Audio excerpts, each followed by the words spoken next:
Welcome to Thinking is Contagious. It is a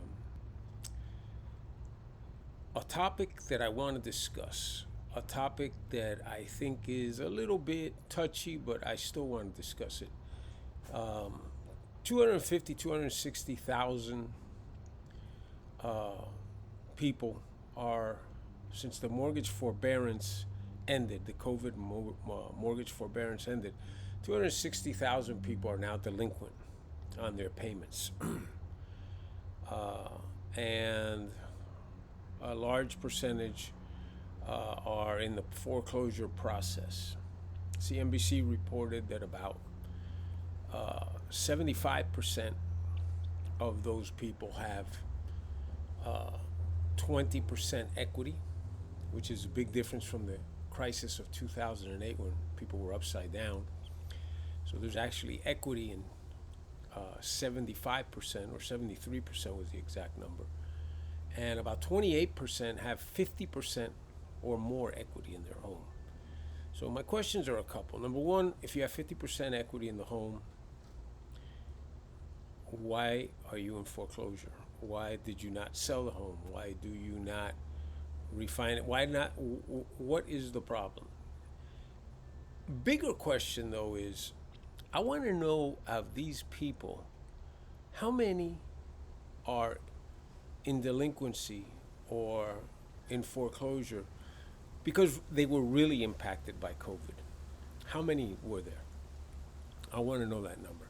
How many people were hiding behind the COVID pandemic, applied for the relief, and just decided to live out their time? How many people are not going to sell their home? How many people are going to ride out the foreclosure, string out the foreclosure process? How many people and live out the home and live rent free? See, there's a basic thing here with a few, and I don't want to harm the people that really need this help, because there are some that the pandemic took away the wage earner. I understand that. I'm not talking about those people. I'm talking about drilling down on these numbers and finding out how much of this is real and how much of this is the government being taken for a ride because the government does no due diligence. The government's idea of vetting someone is writing them a check. Unless, of course, you're on the wrong side of the equation. Unless they identify you as conservative, being part of certain organizations, being rich, having too much money. The scrutiny that the rich get, Peter Thiel, because he was smart enough to open a Roth IRA with his seed money Palantir stock, now worth $3 billion, and the government says, where's our money? And in Roth, you don't pay any taxes on the appreciation. So they're burned by their own tax laws. But that one they scrutinize, that one they vet, that one they go after, that one they identify. Is the same thing being done here? I don't think so. I don't think so, because I know a lot of people that during this pandemic live better now than they did before the pandemic. They're able to stay home.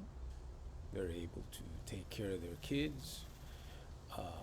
They're able to do a lot of things that they weren't able to do. And guess what? Those are the people that are saying, no, I don't want, they don't want to go back to work.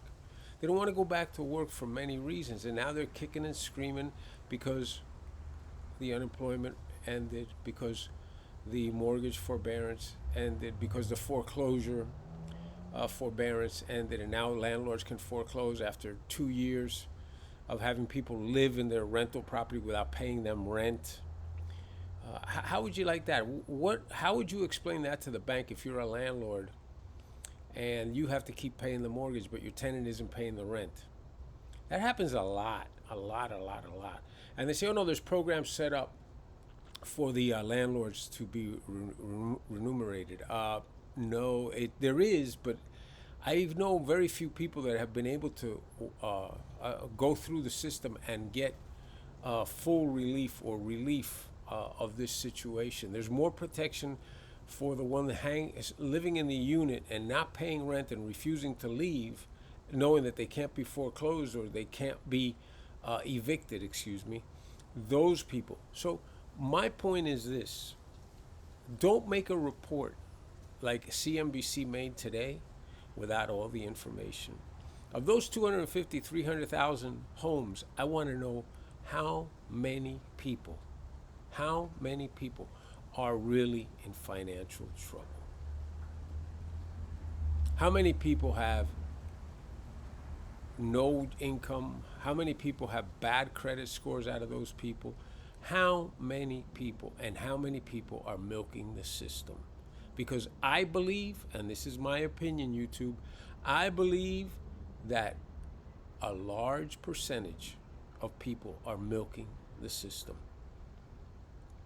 And that manifests itself when you go out on the street and you see restaurants are packed, stores are packed, vacation rentals are booked, beaches are full. Why? Savings all-time high. Why?